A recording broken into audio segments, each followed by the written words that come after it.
Everything you own is a potential liability. You think about it. You buy a house, you need liability insurance. You buy a car, you need liability insurance. Jewelry, valuable possessions become liabilities. Now, you need some things in life. For me, the only thing I need is my car. I own my car, I own a bag of clothes because I want less liabilities and I want more freedom. Elon Musk, who recently made a statement saying he was going to sell all his possessions for a variety of reasons, but when he was interviewed about it, one thing that he said was, as rich as he is, and he's pretty much one of the richest people in the world, was that everything you own basically becomes a mechanism that someone can attack you through. You have a house, again, someone can sue you.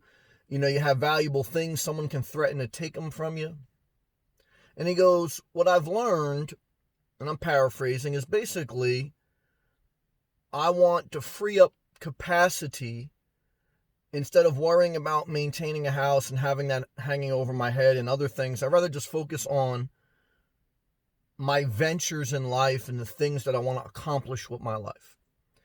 And I've made that general statement on this channel for about 3 years as I documented, selling my house, living in my car, to get the freedom, to limit the liability, to maximize the freedom, to live a more inspired life for me.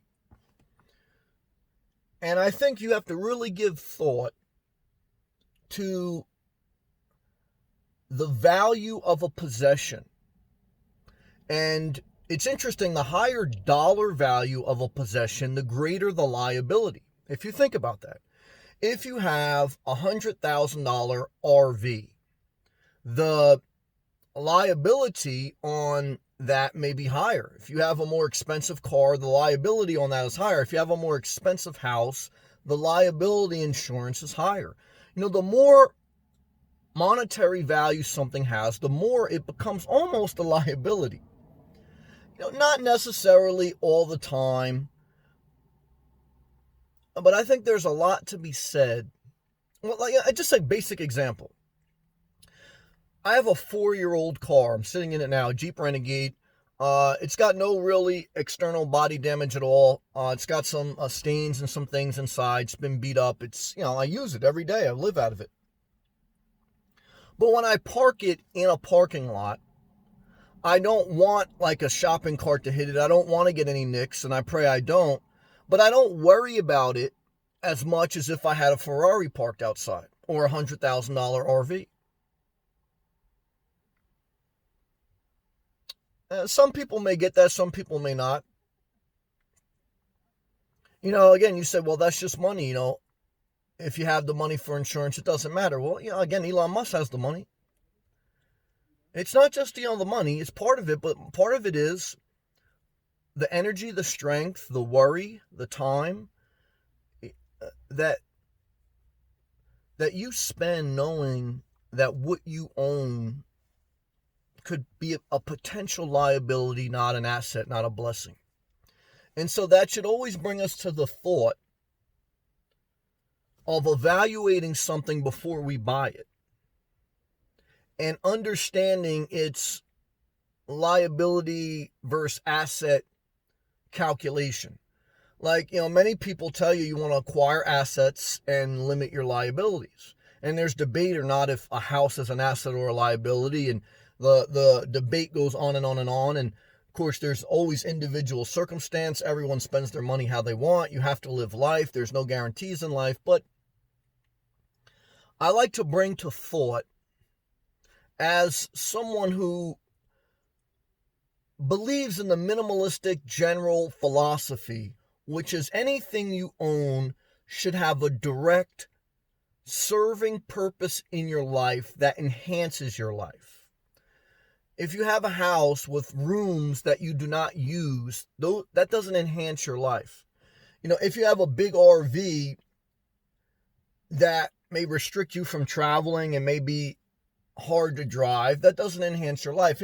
If you have a bunch of jewelry that you keep in a safe 90% of the year and you only wear it on holidays, it could be a waste.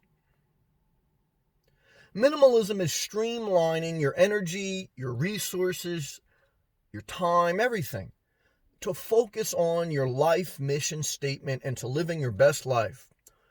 Day by day, step by step, year by year, not wasting your time, your energy, your resources on wasteful things. You're efficient. And the difference between a laser and a light is focus.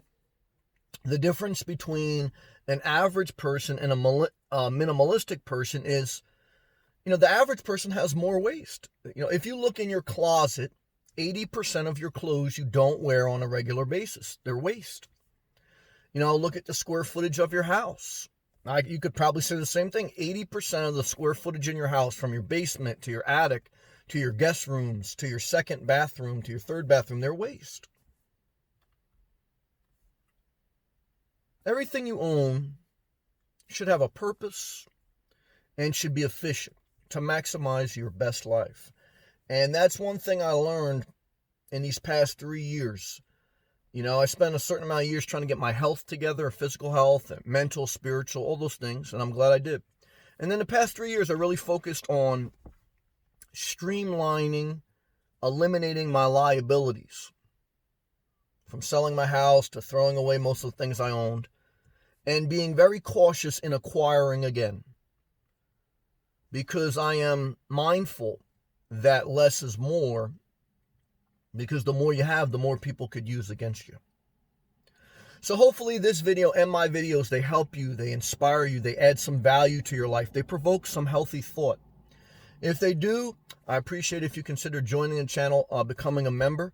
Thank you to all my current members. I appreciate you. Every Sunday, I have a live session with just my members to share and build. And I appreciate everyone who watches my videos and who leaves a comment, who clicks the thumbs up. Thank you very much. See you guys in the next video. Remember, when in doubt, start doing stuff, because it's never going to be perfect. All right? Stay inspired.